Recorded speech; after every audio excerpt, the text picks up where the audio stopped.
Good evening, everyone. Thank you for being here. My name is Michael Mercurio. I am the Executive Director of Cambridge Common Writers, an alumni organization for the Lesley University Low Residency MFA program. It's my distinct pleasure to welcome you here tonight to celebrate Benjamin Roesch's debut novel, Blowin My Mind Like a Summer Breeze. I'll be dropping the link so that you can get your own copy, just in case you don't already have it, into the chat shortly. But I want to do a few words of introduction first. Benjamin is, of course, a graduate of the Lesley MFA program. He's also an award-winning essayist, a musician, and a podcaster. Before becoming a full-time writer, he spent 12 years as a high school English teacher, years that he describes as both glorious and exhausting. He currently lives in Burlington, Vermont with his family. Now, I've heard it said that if you remember the 90s, chances are you were really there. Based on the veracity with which Benjamin rendered Rainey Cobb's life, which is set in the middle of that decade, I would have to say that Ben was really there. And we're lucky to have him here with us tonight, along with the great writers Celeste Mohammed, author of Pleasant View, and A.J. Verdell, author of The Good Negress and Miss Chloe, a memoir of literary friendship with Toni Morrison. I am now going to pass the mic to AJ, who has a few things to say about Benjamin. Thank you, Michael. And thank you, Benjamin, for inviting me to read your book and talk about you and your book this evening. I'm so proud that you have a book. I wrote this to Celeste last year this time. I'm so proud that she has a book. I don't know, we go to MFA programs, we have this idea that the life of language, but also the life of the mind is something that we're called to or compelled by. And I remember you when you were a student, Benjamin. And as I was reading, I think I called you Ben then, but since your name says Benjamin on here, I remember when I started reading this book, I thought, I feel the same way as I feel when I'm reading all my students' books. I felt this way when I read Pleasant View. I thought, did I teach this person anything? Do I see myself in this book just because I want to see myself? Or has this person really learned something from me? And in your case, Ben, there you have it in the acknowledgements that I think you describe it as my passion for craft, that it was sort of an awakening for you, which is obviously my entire goal as a teacher. But what's fascinating about that is I was on an event last night about Miss Chloe, and I was explaining that I used to ask Morrison all these questions about her work, and I would say, is that imagination or is it technique? Is it imagination when you do this, or is it technique? And why am I asking? Because imagination, we're responsible for. It's like your palate, what you want to eat, right? It has nothing to do with anybody else. What you like to eat is up to you, right? And that's the way imagination is. What you dream, what you do with your dreams, whether you wake up and capture them, whether you write them down, whether you see them as they become bigger stories and follow them as they become bigger stories, all that stuff, that's imagination. But technique you can teach, right? If it's technique, it's like, this is how you do this. This is how you sew a dress. This is how you swim. This is how you do the breaststroke, right? So all my years at Lesley, I just wanted to teach people the things that could be taught. And as you develop these really sharp skills at craft, it really does bolster your imagination in a way. It's sort of the plate under your food. The craft that you understand is what makes your imagination interpretable to all these other people who are reading your work. So it's very exciting, Ben, to see how much of this you've mastered. I love that you have a book within the book where you have Rainey reading The Color Purple and learning from it and being mad about it and engaging with a novel, that's one of the gifts that we bring to readers when we write. When we say, well, this isn't just about my book. This isn't just about the story I have to tell, because everybody who writes stories also reads stories. So for you to figure out how to do that was great. The music in it is fantastic. But my favorite part of it is that you wrote about a young gay couple. I'm like, oh my God, he's writing a lesbian coming out story. And he's a married man, he's a father, he's a school teacher. And it really relates to this idea I also often try to communicate to students, which is if you work with things that are far from who you are, a lot of times it's easier to get it down because you're not so acquainted with it. You're not so enmeshed with it. So I'm really thrilled to not just have read about Rainey in the book that I've read. And I'm also really thrilled to see how far you've come and to see how much stick-to-itiveness you've exhibited. Because the reality is, if you don't persist, you don't get it, right? And so much, Celeste can speak to this, so much about getting to the next book has to do with the confidence that you got from getting the first one done. So I'm thrilled that you had the persistence to stay there. But I think my biggest pleasure and my biggest accolade for you, Ben, is that you reach beyond your own reality, which is probably what makes this book fascinating and the great, great fun it is to read. So congratulations, I'm proud of you. And selfishly, I'll say I'm glad I taught you something. Yeah, thank you so much, AJ. I feel like I have to like pinch myself because I'm forgetting every like few seconds that you're actually talking to me about me. Like, oh, what a great point she's making. That's so interesting. Like, oh, that's right. She's talking to me about me. I just want to share something really fast before I read a little bit, is that if you just want to know the influence that AJ Verdell had on me as a writer and as an individual, if you know, you know what I'm holding in my hands, which is AJ Verdell's Elements of Fiction that you rank, and it teaches you to think about craft in this whole other level. AJ taught me how to get serious about revision, how to dig deeper, how to stick with it. She's the best. Thank you, AJ. I sincerely appreciate it. I guess I'll go ahead and read a little bit. Thank you to everybody for coming. So I'm going to read from my debut, Blowin My Mind Like a Summer Breeze. I'll keep it relatively short because it's virtual, so I'll just read a little bit. So this book is about a young musician, and it's set in the 90s in mixtape culture, and I thought it would be kind of cool to structure the book like a tape. So the book has two sides, side one and side two, just like a tape would, and it also has tracks instead of chapters to sort of mimic the feel and the journey of a good mix. But I'm going to read from the prologue, which I actually called track 0, so that I don't have to call it a prologue. A little convenient sneak. So here we go. Track 0. I am so not ready. Hotel ice chips are melting down my knuckles. Juliet's warm breath is on my neck. Our eyes meet in the bathroom mirror. Our lips wear the same shade of purple.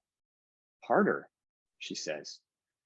I jam the ice chips harder against my flesh, wondering if I'm doing it right, then feel them beginning to slip. I can't feel my nose anymore. My fingertips are tingling. How do I slow my heart down?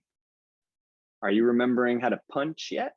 She says, pushing her black hair away from her face. Almost, I say. Good, she says. Right in the balls. I laugh in the uncomfortable way I do. The music from the bedroom is so loud I can feel it rattling my chest, wailing guitars and vocals drenched in reverb. I can't decide if I want her to turn it down or turn it up. Either way, her music is starting to grow on me. Juliet has yet another swig of her grape soda. I do the same, determined to keep up, wincing as I swallow.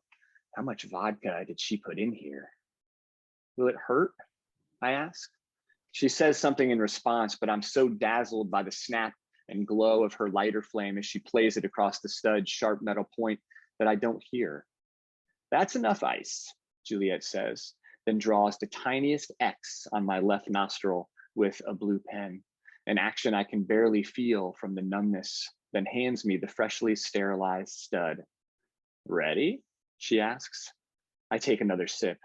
I am so not ready. I think so, I say. Push really fast and really hard, she says. Fast and hard, I say, as if this advice is supposed to make me feel better. I try to hold the metal point still above my nostrils and press it against the X on my skin, yanking my hand back in terror the moment I feel it. It's not pain, not yet, just a horrible pressure. I don't think I can do it, I say. I hate myself for being so afraid. Juliet takes my shaking hand and looks into my eyes, and it feels like all the way down into my soul where nobody has ever been before. I'm right here, she says. Push the rewind button, right there. Stop. And I'll stop there. Good evening, everybody. Good evening, tonight. How are you, Ben? I'm terrific. This is so fun. Thank you for doing this. Do you still feel like the book came out a couple months ago, and this is your virtual launch, but do you still feel like you're caught up in like a champagne supernova in the sky? In the sky somewhere. Yeah, I'm out there. I'm out there. Well, I actually, congratulations. I actually had another question to start with, but since you talked about the whole track scenario and stuff first, I just want to read a little paragraph, and then I think I'm going to start with that. So start thinking about the tracks and the side A and the side B, right? Got it. So I don't know what page this is in the actual book, but I'm looking at it on my Kindle. Blowing my mind like a summer breeze sounds different the second time through. Juliet's mix isn't a smooth stretch of highway you coast down mindlessly. It's a windy, thrilling ride, going 1 minute from Enya's ethereal bliss to the Beastie Boys' lyrical pyrotechnics. It feels like stumbling on the coolest, weirdest radio station ever. And it's all just for me. When I read that, I got goosebumps because that last line, isn't that what mixtape is about? Knowing that somebody has compiled this for you, right? And Yeah, isn't that like the joy of the whole thing, making something for somebody? Tell us about why you use the mixtape as a metaphor in this case. Well, I mean, part of it has to do with the act itself has meaning. You know, I think about, you know, I mean, a playlist is great. I love, like, streaming music is fine. It's fun. But as I was reflecting on the experience of how we listened to music in the 90s, I was like thinking back to like what it was actually like to make a mixtape. And partially this had to do with how hard it was to create the mixtape in the book. So for people that don't know, it's not a spoiler, like in this book, the main character gets a mixtape as a present, almost like a love letter in person from another character, and they're sort of finding each other and becoming friends and having a little fling. And as I was choosing the songs to go on that mix, it was horrible. It was so hard. Like I couldn't decide what were the right songs to put on there because I knew it wasn't supposed to be my mixtape. It needed to be the mixtape that this character Juliet would give to my main character Rainey. So I had to sort of get in her mindset.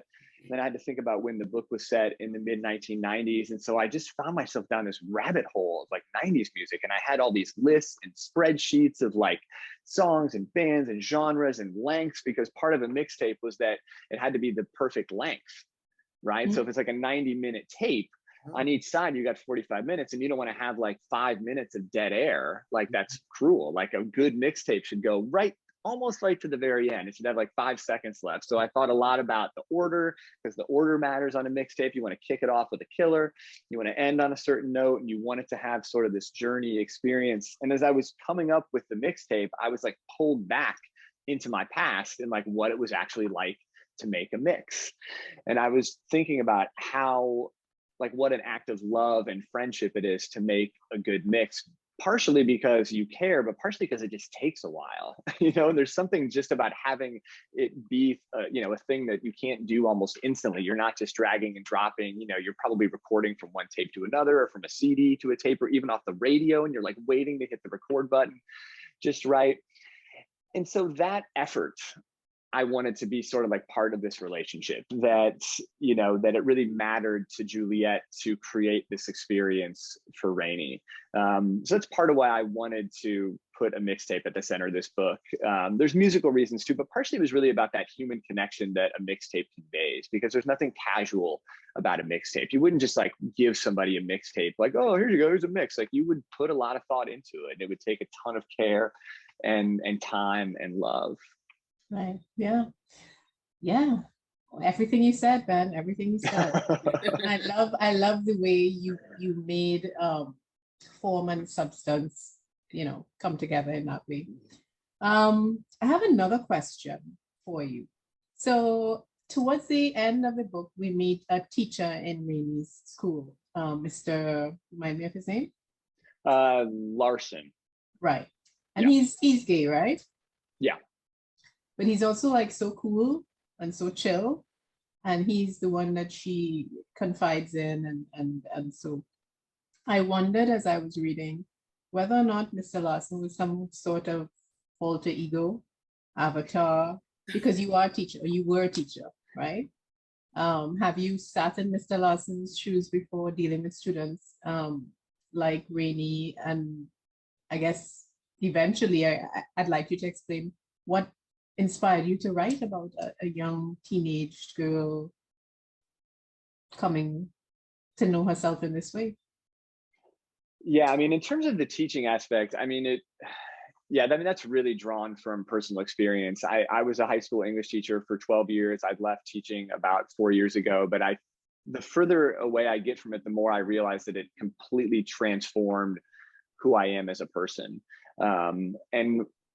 I got into teaching. I think like a lot of high school teachers get into teaching because you think that you like the subject matter. I was originally drawn toward teaching because I thought I wanted to talk about books and writing all the time. I was like, oh, wouldn't that be a cool life if you could like talk about books and writing all the time? And that's true, but like once you start teaching, what I found anyway pretty quickly is that what you realize is that you're a teacher of humans first, and then you're a teacher of subject matter second. In that, as much as you love your subject matter, for me anyway, I think that you have to also kind of love people and love connecting with people, and that to get to that deeper place of connection as a teacher requires an act of great empathy. And you have to try to see your students as individuals. And I think as a 20-something getting into teaching, I had just this image of teens in my mind, like teenager, like capital T. They're just represented a certain way in the culture. You just think of them as like this massive cluster of things out there in the world. Oh, teenagers. But like once you're in a classroom with teens, or once you have, like I had an advisory where I had 13 or 15 students who were my responsibility, you realize you have to take each person one at a time. And as I got to know my students, I sort of had this thought like, wow, this is going to be way harder than I thought it was going to be teaching. Mm-hmm. I was like, man, to do this well, I can't just teach The Great Gatsby. I have to teach The Great Gatsby to these people, or I have to teach Toni Morrison to these people, and try to present it in a way that can connect with them on a human level. And that requires getting to know them and trying to meet them where they're at. In terms of Mr. Larson, yeah, he's definitely based on, friends I had, me, he's kind of this like, this book in some ways is a little bit of a love letter to some groups of people that I think don't get enough love, teachers being one of them. I think teachers are so often punchlines in works of fiction, in films, and it just drives me freaking bananas to just see teachers be punching bags all the time. They always don't get it. They steer kids the wrong way. They don't care. They don't listen. And that was rarely my experience personally. I felt like the teachers I knew were the deepest, most thoughtful, biggest hearted humans that I knew. And so when I had Rainey go back to school in the second half of the book, she leaves her family band. A little bit of a spoiler, but not too much. She goes back to school in the second half of the book. I decided to make sure that the teachers were presented in a way that was big-hearted. I didn't want to make teachers look bad. I didn't want to take shots at them. But in some ways, like on another level, I feel like having been in that position, I felt like gave me the confidence to write about a character like Rainey. I felt like after spending so many years, you've got 25 kids in a room and there's you, and, it's really intimate space that you share with people. And I feel like I couldn't help but kind of soak up the rhythms of teenagers. And I love teenagers. They're at this really funny place in their life where they're gaining independence. So they're kind of pushing you away on one hand, but they're also not adults yet. So they actually really need you, and they need affirmation as much as the rest of us do. So they're also like pulling you toward them at the same time. And I feel like that push-pull relationship with teens is really special. And so yeah, there's a lot from my experience in the classroom that both like informed the subject matter, but also like gave me like the emotional like courage to write about a character like Rainey, who's so different than me, but isn't that far away either, because I felt like I'd really been in that space with teens for a long time. So it didn't feel like as big a stretch as it might seem like it was to write about her.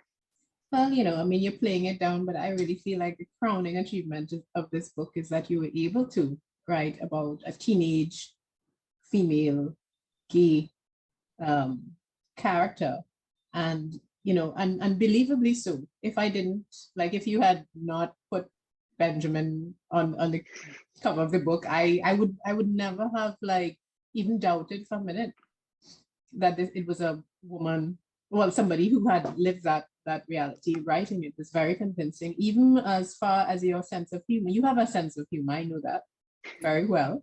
I try. But I was curious to see if your sense of humor would have overridden the character's voice, and it never did. It was always very appropriate to the character and her age and the time. So I feel like you did an excellent job of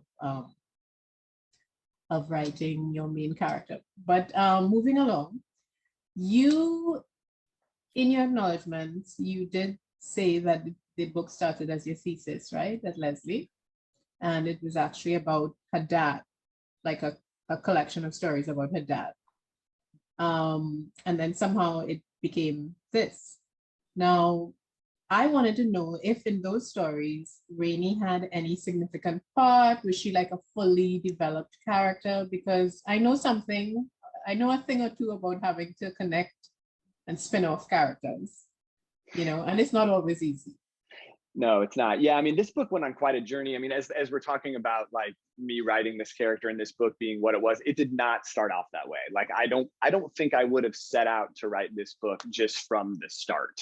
Mm-hmm. I think it sort of had to evolve for me to actually write this book in this way. It started as my thesis at Lesley in 2015. I was working with AJ Verdell, and I usually they steer students towards short stories for thesis because it's more likely you can finish a group of short stories as opposed to a whole novel. So I thought I would try my hand at a linked collection of stories because I'd read some great ones with mentors and thought it was a really cool.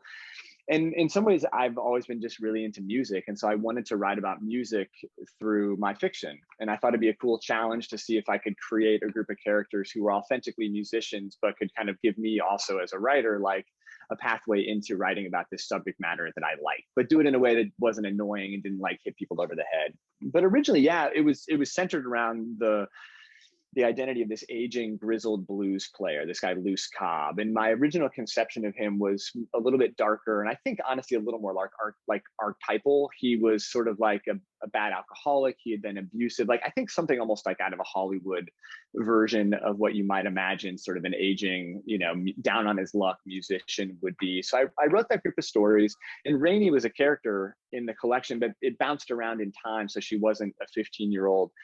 However, I didn't finish the last story that I started for the collection because I just ran out of time. But the last story I started for the collection only had about 3 pages in it. And it was Rainey as a teenager. And I'd written stories again where she was older, where she was in her 40s. I had written stories before she was even born. But in this one story I started, she happened to be a teenager. And I just had this image that she was at this resort where her family band had gone to play, and she was standing in a hallway. And inside of the door in front of her was this young girl that she had a crush on. And blasting music was coming through the door, like heavy grunge music from the 90s was coming through the door, like stuff she'd never heard before. And she's just about to knock, but she's too scared to knock. And that was all I had. And I just didn't get a chance to like finish that story. And so when I revisited this subject matter a few years later, I found myself way more interested in the female characters in the story. I felt like the way I'd sort of written the dad originally just didn't feel that interesting to me anymore. And I felt like it was the female characters that had more heart, that had more depth, that were more interesting. And so I actually took a crack at writing it as an adult novel first. I wrote a split perspective adult version of this where it was half Rainey and half her mom's journey. Her mom, Tracy, is sort of, you know, at the midpoint kind of downswing of her career. She was kind of famous in the 70s. She was on the cover of Rolling Stone, and now we meet her in the 70s where her career is kind of waning. She's frustrated. The crowds are small. So I wrote it as an adult book, but some feedback I got on that was positive, but some people asked, like, whose book is this? It felt like two different books to people. And so persistent me like went back to the subject matter again. And I realized that actually it was really Rainey that was the most interesting character, like all along. I feel like she was kind of like whispering in my ear, like, yo, like, this is my story. Like this, it's supposed to be mine. And so almost on a whim, I decided to try it as a YA first person about Rainey. And I wrote 10 pages and all of a sudden it was like, boom. I felt like I'd like stumbled into the version of the story that it was always supposed to be. So while I appreciate, you know, your, you know, the kindness about writing about this character, it actually took a long time to get to her as the main character. And so by that point, I feel like I gained some confidence in the subject matter and in the world of the family to take it on. No, I think that you're saying something very important because we often think that we sit down, you just sit at your desk and you write a novel, blah, blah, blah, and it comes out and it's great. Yay! But in my experience as well, sometimes it's a bit circuitous and you have to write everybody else and all the other backstory, and you have to get to know the people and know the story yourself before you actually arrive at the point where the story should begin. You know, the journey is a lot longer than we thought when we started, right? In 2014, when we started the MFA. Yeah, I mean, I learned a powerful lesson through this process, which is to take your old stories seriously.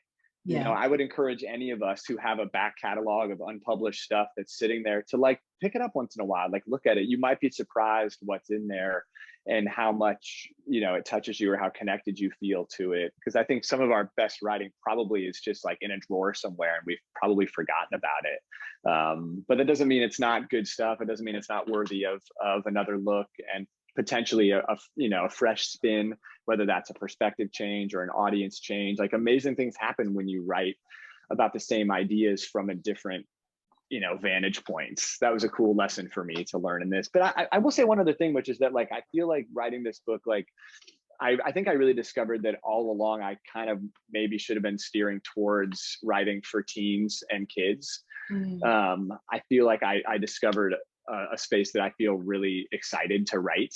I've written other YA and even middle grade stuff since this book. And for whatever reason, it's the space that I feel really excited right now as a writer. So the journey was worth it because I feel like I kind of found something that felt really true for me. It just took a hell of a long time.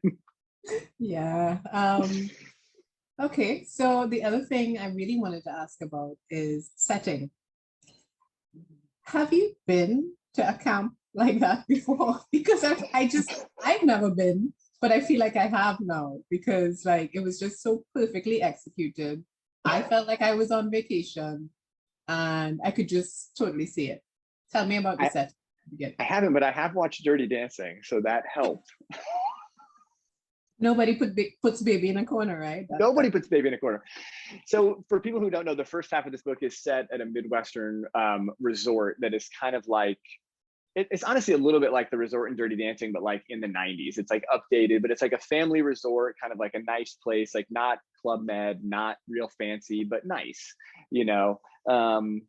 And I liked the idea of like putting my characters in one place for a long time and just see like how I could make the most of all the different sort of settings in this one world. I mean, I think like you want to keep your scenes moving as well. You don't just want to stop in one place, but kind of like trapping myself in this location allowed me to like really look around and see what was there.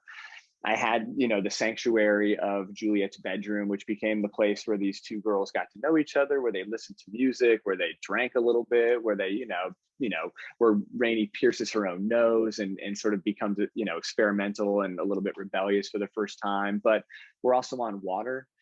And water has such, you know, an amazing pull for writers. You know, it offers so many cool opportunities to get people in it, and to have water, you know, both story-wise, but also symbolically, water is like super rich territory. But at the same time, like, my characters are musicians, so it allowed me also to put them on stage night after night and sort of have a series of concerts and shows. So in some ways it was kind of like the ideal like story arc, because you could like build this little almost like novel within a novel in this one place, where you introduce a set of problems and see how these people can deal with them in this one space and time.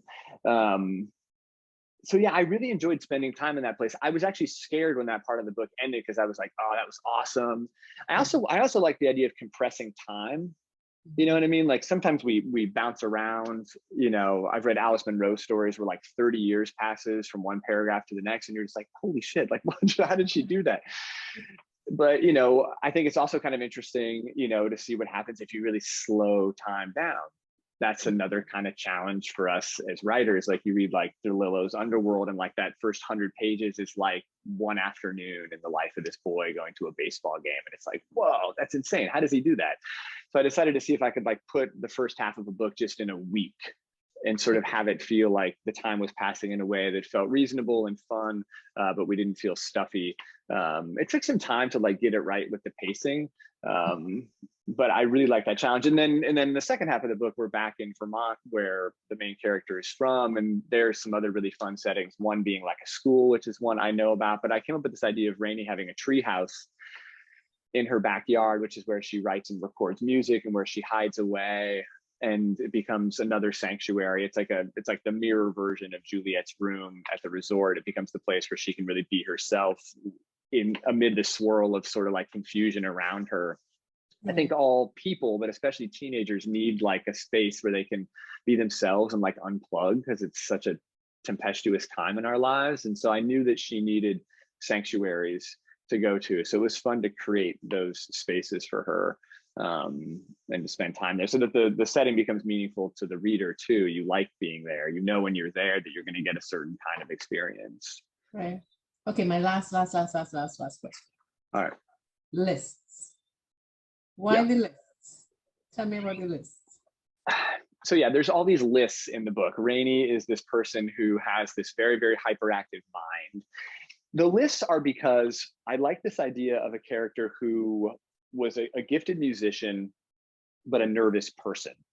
And so like, what's life like for a person who's more comfortable on stage than off stage? You know, she can get on stage and, you know, sing amazingly and blow the house down, and people are blown away by her ability to perform. She can really be herself on stage. But then after the show, when she's meeting people, she's terrified and just feels like an anxious teen and doesn't quite know what to say. And the idea of her writing in a journal and making lists, I came up with just as a conceit for her to sort of like process what was happening in her mind. But it also was a way for her to talk to us as readers, and to sort of like keep track of the story a little bit for us as well. So it, you know, it sort of did double duty a little bit. By the time I got to the end of the book, I was like, man, are there too many lists in this book? I'm like, are people gonna be pissed off about all these lists? Like, it's, you know, one list she has is like things I've never done before. And then she ends up doing a lot of those things. So she makes a second list about things I did for the first time when I was 15. And there's this fun, you know, like as one's going down, the other is going up. And I had fun with it. I hope that it's a fun thing for the readers. I also think another thing AJ taught me is holy repetition. Take a class with AJ Riddell. She would talk about repetition. She will hammer you over the head with it. And the idea is that when you repeat something in a story, it has the potential to gain meaning with each usage of it. And if you use it in different ways, it adds up to more than the sum of its parts. So I also like the idea of the lists being sort of a signpost of repetition for the reader, that was a little wink to them about a window into Rainey's mind. No, I thought it was very clever. And I appreciated it as a reader, because I was like, oh yes, she hadn't done these things at the start. She has. Yes. So it's like, it is like signposts along the way. as she goes and she matures and so. Well, thank you, Ben. Thank you for writing this wonderful book. And I'm glad to hear that this is a space that you feel comfortable in. It's obvious that you do. AJ touched on the matter of confidence after your first book comes out in the world. How do you feel? You feel you're ready to write the next one? Yeah, luckily I already wrote the next one, and that was deliberate because I was worried about some shaky confidence after the book came out. So I had already written another one and most of a third, and so it's been a little bit tricky to get back into the book I'm working on now because I feel like I'm putting my head into this other space that feels like it's connected to, but also kind of antithetical to the creative space as well, which is promoting your book, talking about it, which is so fun. But I've been working my way back into my work in progress and finding that place inside. So yeah, I'm feeling good. Hopefully not overconfident. I think we should all stay humble as we get in front of the blank page always, no matter where we are. So you're saying there's a chance. There's a chance. There's a chance. Okay. Thank you, Ben. And over to you. Thank you, Celeste. Thank you, Celeste. I do want to just highlight your totally appropriate choice of wardrobe for this evening. Yeah, a home run. I feel like I'm not living up to the bill here. And when we all go out for karaoke, after this, I really cannot wait to hear you sing "Sweet Child of Mine." Yeah, for sure. Thanks, Celeste. We'll see you later. So, how are you feeling? I'm feeling great. This is wonderful. If folks who don't know, Michael is the spirit animal of the Leslie alumni community and deserves all of our love and admiration. And he helped set this whole thing up, so it wouldn't be happening without him. So I'm grateful to you. You're too kind. I just am really happy I get to hang out with such incredibly cool, talented people. And before we let everybody in, I was gushing to Ben about how much I loved Blowin My Mind Like a Summer Breeze. And part of the reason that I loved it so much is because it really transported me back to 1995, which was a magical year for me.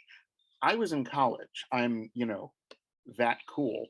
But I was making mixtapes for just about everyone I know. It was my love language, whether you were just a friend, whether you were somebody that I was pining for but too embarrassed to actually admit my feelings for. Whatever the reason, there was a mixtape on its way to you from me. And so we're going to talk a little bit about music, and we're going to talk about the music that infuses the book and how music has shaped both of us as writers. So my first question for you, Ben, what was the first mixtape you remember getting? I'm sure that I got some before the one I can remember really well. Like I'm sure that I did, but like for whatever reason, the one that like really stands out in my mind was one that my best friend gave me. I changed high schools toward the end of high school. I moved from Indiana to upstate New York, and I had this really, really great friend, this guy named Joe. We were super best buddies. We just did it was like one of those like intense teen relationships. We were just like literally like always together. And as we were saying goodbye, it was really hard. And he gave me a mixtape as a present. I was gonna be driving to New York to live with my mom to finish high school. And I remember getting that mix and like what a powerful experience it was. And I remember listening to it in the car on the long drive and just like kind of like spinning it over and over again. And it was the music on it wasn't necessarily revelatory. It was like a lot of like greatest hits. It was like songs that we liked together. It was like modern day stuff like, Spin Doctors or Pearl Jam or whatever, but it was also like Billy Joel, and it was Van Morrison, and it was the Rolling Stones, and just like songs that we really liked. And here's the trip is that I still have it. And I didn't realize I still had it until recently because my younger son was interested in this book and the fact that it was about tape. So he wanted to get a cassette player. So I ordered him, you can't buy a cassette, you can't buy a Walkman. So I had to order him one off Amazon. So it came and he got all the old tapes out of the garage and he like dusted them off. And I started looking through them and like, there it was. Mm-hmm. There was the mix. And like in and holding it in my hand is this really intense experience because, you know, there's my best friend from high school's handwriting, like right there. Yeah. And that's, you know, that's something that mixes were very unique for doing. There's just nothing quite like it. It's like a photograph and a letter at the same time. You know, it's like stamped in time and place. So that mix was really meaningful. I mean, there's some that I gave that were really meaningful. When I was first met my wife, you know, then who I was just dating, I knew that I really liked her because I spent like 3 days making her like the world's greatest mixtape. And it was the first present I gave her when I was like really getting serious about hopefully having her be serious about me. I like worked my butt off on this mix. But, you know, yeah, we traded tapes. And like you said, it was how we showed that we liked people. It was how we said the things we didn't know how to say otherwise. It was how we turned people on to music because there just wasn't as much music around. You know, it's on the radio or it's at the CD store or it's on your friend's mixtape. Yeah, that's exactly right. And I want to share this. I posted about this on Facebook yesterday. This is the first mixtape anyone ever gave me. This is a great story. It dates back to May of 1990. So this is 32 years old. And a family friend who was at the University of Georgia at Athens and was far and away the coolest person I had ever met. She wore the first pair of Doc Martens I ever remember actually seeing. She had a bleached white undercut, although nobody called it an undercut in those days. But the fringe in front was dyed shocking, vibrant pink. And she showed up at my family home when I was 15. And, you know, she said to me, "So what kind of music are you listening to?" And I said, "Well, I have a lot of friends who are into like Aerosmith and Guns N' Roses. And I have some other friends who are Deadheads." And she just looked at me and she said, "No." And I didn't know what she meant until 3 weeks later when that tape arrived in the mail for me. And it was accompanied by liner notes. It was titled Music of Culture and Distinction Part 2. I don't know what Part 1 was or who that was for, but you probably can't see very well. But in her very distinctive, wow, what nice penmanship. Look at that. In purple pen, every single A is a little triangle. I don't know. She's still far and away the coolest person I've ever met. No offense to anyone listening at the moment. You're all very cool, but she has a little edge. And it's full of bands that would change the course of my life. You know, I mean, she got me into The Cure. She got me into Peter Gabriel, The Church. If any of these don't sound familiar, you can find them now in the oldies section because this was 90s music. The Sisters of Mercy. She got me into a bunch of local Athens bands that, you know, never made it as big as REM, but were still perfectly excellent. Also Public Enemy. She made sure that I knew what was up. So, yeah. A good friend to the core. Yeah, indebted to her forever for that. I do want to mention that the last track on this tape is a song called I Hate the Grateful Dead by a band from Athens called The Violets. This was her way of saying to me no and repeating it through history.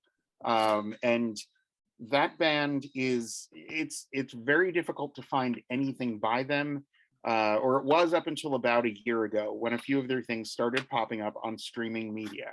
So if you're interested, Google The Violets, I Hate the Grateful Dead, and you'll hear one of the songs that changed the course of my life. I love it. I mean, honestly, that barrage of like new information that you got with that tape is pretty much the exact like awakening I wanted my main character to have. And it's actually why the book is set in the 90s. Like that is the reason it's set in the 90s, because like that kind of creative awakening with music, where music literally could change your life and you could be introduced to this whole other hemisphere that you weren't even sure was out there. You'd be like sucked into this portal that was like way cooler than the world you were living in. Like there was something unique about that moment in time. And I knew that I wanted Rainey to have that experience because she's a musician and has grown up playing music, but she's grown up playing like R&B and soul. Like, she doesn't listen to grunge. Like, she barely even knows who Nirvana is, even though she's a teen in the 90s. So she's a bit of an anomaly. And all of a sudden she's hearing Liz Phair, and she's hearing Portishead, and like all these, you know, she's hearing Beck and Bjork and all these cool ass singers and bands. And she's like, you know, yeah. I thought that was brilliant for you to do it that way, because it really reflected what my experience was, where, you know, I was hearing all of this classic rock. You know, classic rock dominated my early teen years when I was really sort of aware of music. It was, you know, listening to 100.7 WZLX, which was the classic rock station in Boston. And you could put it on, and reliably pretty much every hour on the hour, you'd hear Freebird, and you'd hear Manfred Mann's version of Blinded by the Light. And on Monday afternoons at 3 p.m., for some reason, they always played Funeral for a Friend, Love Lies Bleeding, side one, track one of Goodbye Yellow Brick Road. And then, you know, for me, with this cassette, things exploded. And that wasn't the limit of my world anymore. I wasn't just listening to music that I thought of as being people, you know, the music that people's parents listened to. Yeah. I had music that was mine. And I know, you know, a couple of years after that, Nirvana broke through, and a slightly embarrassing but also funny story. The cheerleaders in my high school all fell in love with The Cure. And I sold my copy of Disintegration because I just couldn't listen to music that cheerleaders listened to. Yeah, those are important distinctions to make in high school. Thank you very much. Yes. I will not be listening to that. Did I think, no, this album is deeply important to me and it's okay if other people listen to it? Did I think maybe I should try dating a cheerleader? No, I thought, that's it, it's done, I can't do this anymore. But that's how closely associated we become with our music, especially as teenagers. And, you know, I thought the tension between Rainey and her mother, who were both really holding on to their music as teenagers. You know, Rainey's mother having grown up playing that music that Rainey was turning her back on, you know, that made it a really powerful relationship. That tension between them is one of the major things that gives this book so much life. Well, you know, it's funny. We sometimes, I think, make too little of it. This idea, like, these kids today, or the idea that your parents don't get your music. But like, when you're experiencing that, like, it's super real. You know, like when you're a teenager and you discover a piece of art or a book or a band that, like, you don't want your parents to know you've got it. Like, that's not a small thing. Like, that's a life-changing experience. You know, when you're turning the volume down when someone comes down the stairs. You know, and I wanted Rainey to have that kind of experience. You know, I got to double dip because she's also a musician who's in this band, you know, so she's like growing up, but she's also like, you know, there's this sort of like soft creative battle happening at the same time. But I feel like we tend to like forget how transformative those experiences can be. You know, I remember, I mean, you talk about Guns N' Roses, but I remember hearing GNR in 1987 on WZPL. I'll throw call signs right back at you. Hot 9 at 9. Thank you very much. Playing ping pong with my brother and hearing, you know, Welcome to the Jungle, and just being like, what the hell is going on? And then getting the tape and being like, just, oh, like the cover's like kind of gross. And inside there's this horrible image and there's all this swear words. And I would hide that tape, man. I'd be like, but I discovered something that felt really important, you know, and true to me, you know, and something that you want to like hold on to that.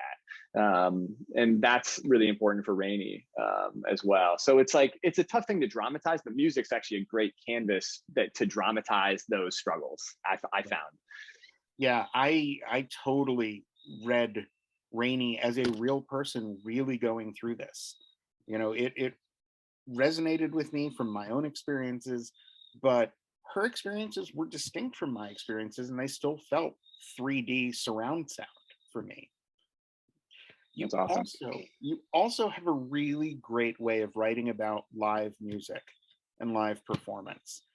And I know you're a musician, so I'm guessing that played into it a bit.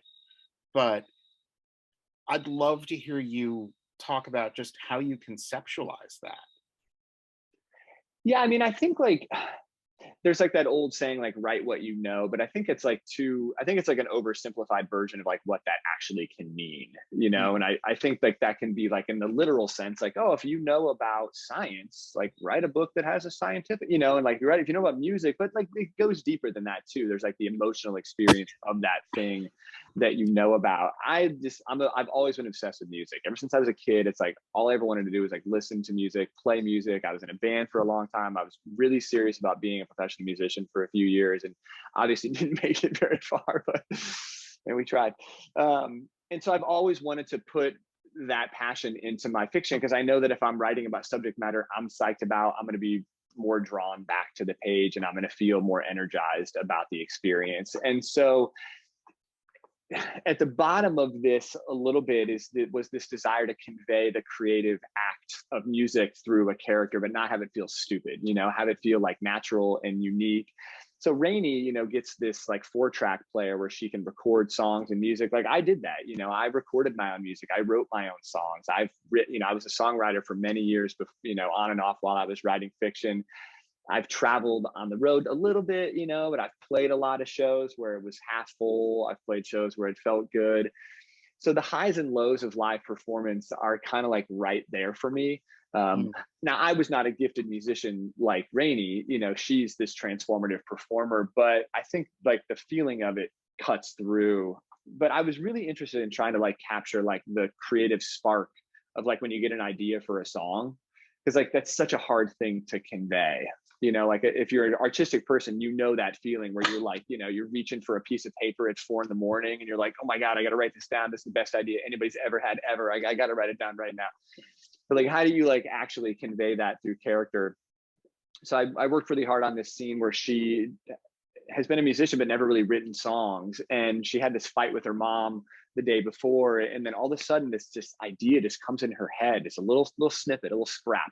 It's like a little piece of paper she picks up off the floor, and there it is in her mind, this melody, and she like all of a sudden knows she's like in this state she's never been in.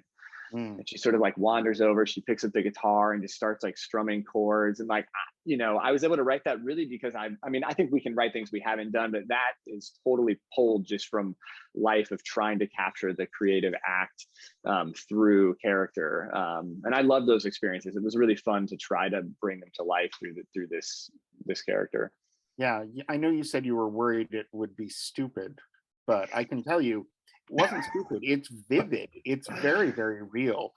And you know, I made a joke earlier in the chat that I'm here for the Rainey Cobb literary universe, and I totally like. I would buy an album of Rainey Cobb's if you perhaps made one. I'm just putting that idea out there for you. Well, the Easter egg at the center of this book is actually a little joke to myself, which is that like I've always loved like behind the scenes artistic stories. Like I love books that are all about like how an album was made or how a film was made. Like I love documentaries about like just this little keyhole into how an artistic product was made. I just love that. I think it's the coolest thing. And I thought it'd be a really neat test to see if you could write a book that's basically like an album creation story. Could you create a book that like shows a young musician like having experiences that then sort of inspire ideas and change, that then inspires actual songs that actually get then created and recorded, that then get sent out into the universe and that make their way back to her? And that's kind of what this book does. She makes her first album based on the experiences in the first half of the book, and then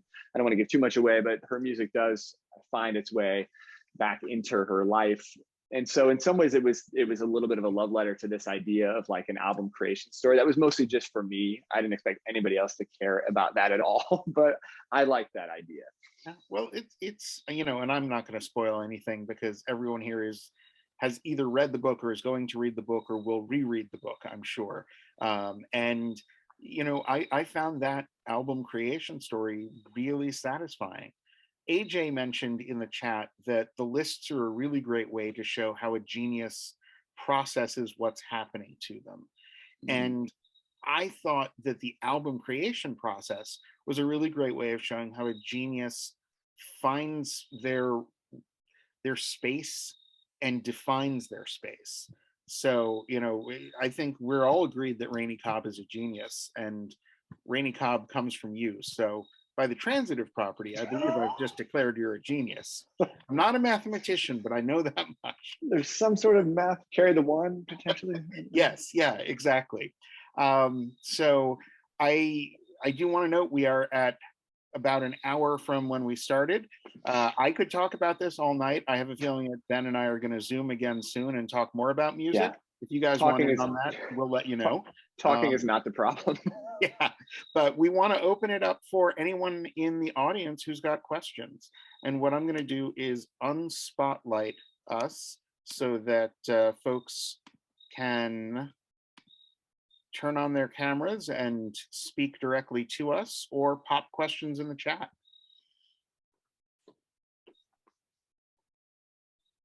And while you're thinking of questions, I do have one final question I want to throw at Ben in a very 90s way, which is top 5 desert island discs. What are you bringing with you?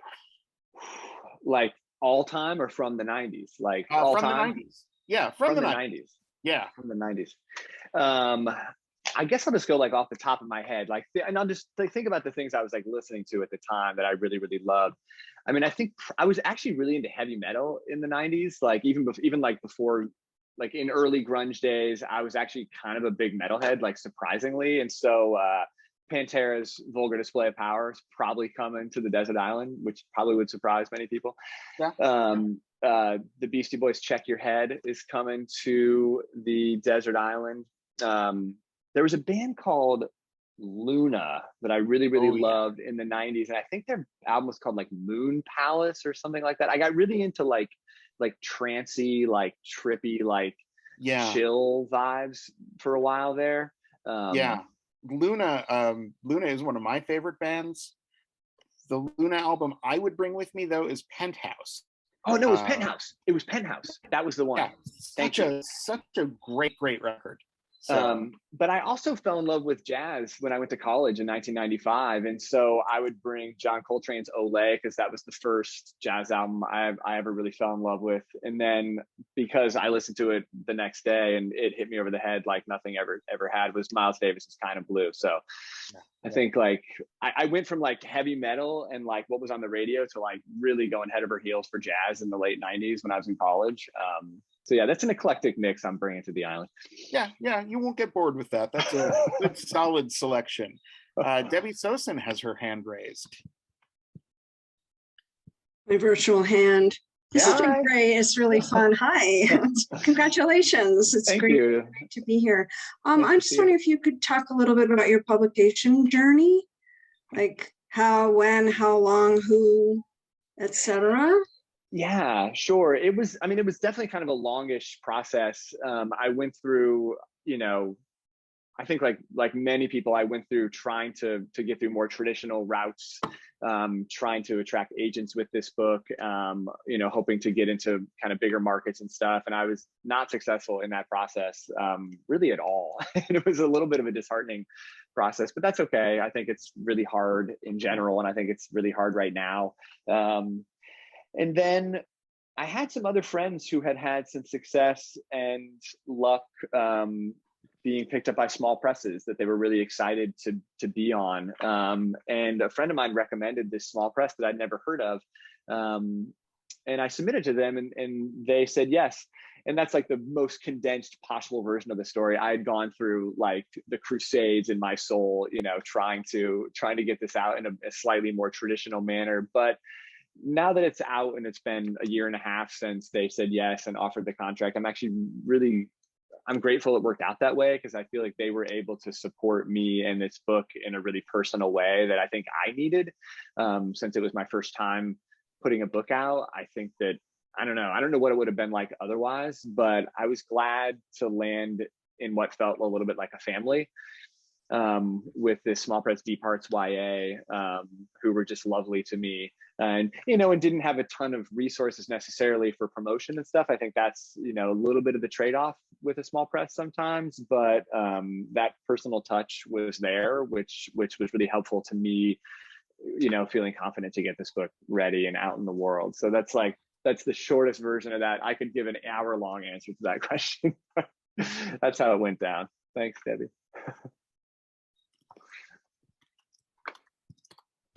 Julia, you've got your hand raised. What has been your favorite part about your book promotion process so far? You know, I have to say, I think my favorite part of it has been, I mean, the reaction's been incredible. Like, you have this idea in your head about like what it's going to feel like, what it's going to be like. You're terrified, you're excited. Like, are people going to hate it? Are they going to hate you? Like, there's just this weird emotional journey you go on. I thought I had a pretty thick skin. I was surprised how vulnerable I felt when the book came out. I really genuinely, I did not expect to feel so naked and almost kind of like afraid about how people were going to feel about the book. And I think I would have been okay either way in the long run, but the response has been really warm, and that's amazing. However, a couple of times this has happened where I've gotten emails from former students who like went to my webpage, and like one of them had read the book and been like, "Hey, I saw this random thing. I had no idea you were a writer. I read your book. It was awesome." And like that just little, like, you know, I don't know, that little bird that like flew into my window like that was really special. Like, the warmth of this community is so cool, but like those little off the cuff moments. I live in a small town, and so having like a friend, I bumped into my friend in the street the other day, and she had read my book. And like, when was that ever going to happen to me? You know, like that was a really rad experience to have. Just a friend I hadn't seen in a few years be like, "Oh, I bought your book at the bookstore and I really liked it. Thanks." You know. So those little like personal moments have been my favorite part for sure.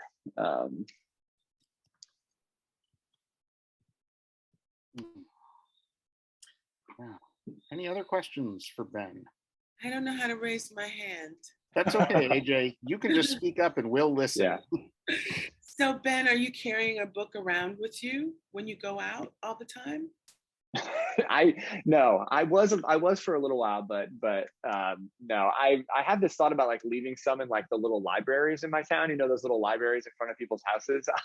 I've had this thought about just like dropping one here and dropping one there, just as little gifts to the universe. But well, no. I think I must have known you were going to say that, because I'm just reminding you, when you run into somebody that can do something, you know, you want to have a book in your bag. Okay, that's so good. You have to carry it for a year.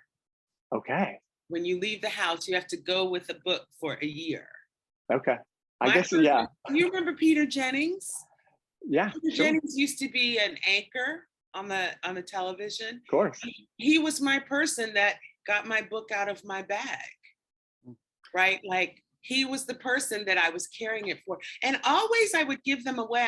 With the new book, I'm doing the same thing. You have to have a book with you when you go out for a year as a new author. It's just cut and dry. I'm grateful for that permission and enthusiasm and demand. I will totally start doing that tomorrow. I just want to say too, because I know we're running out of time, I'm so grateful to AJ and Celeste for being here. And I also want to like straight up plug their freaking unreal books. Pleasant View by Celeste Muhammad was one of the best books I read last year. And Miss Chloe by the great AJ Verdell is just lights out. Folks, these books are your next read. So absolutely pick them both up immediately. I couldn't agree more. And I do want to just quickly say AJ really does practice that, because the last time I saw her, I mentioned that I have a friend who has a podcast called Black Writers Read, who is really interested in having AJ as one of the guests. And AJ just pulls out Miss Chloe, inscribes it for my friend, hands it to me and says, "Now you give this to her and get her in touch with me." And what am I going to do? Say no? I'd never say no to AJ. But also, you know, this book in the bag. The book in the bag. Celeste, yeah. Are you carrying the book? Okay. All right. Yeah. Good. And that's, you know, it's honestly, it's good literary citizenship too, because you are able to give someone a token of your esteem for them by sharing your work with them. And that just helps flood the world with the brilliant work that you're all doing. I appreciate that. AJ telling me that that's okay to do and I should do it is just what I needed to hear. Yeah. For a whole year. Don't forget that. Okay. All right. Okay. I'm 2 months in, so I got a ways to go. Any other questions or words of advice for Ben before we wrap up tonight? Good job.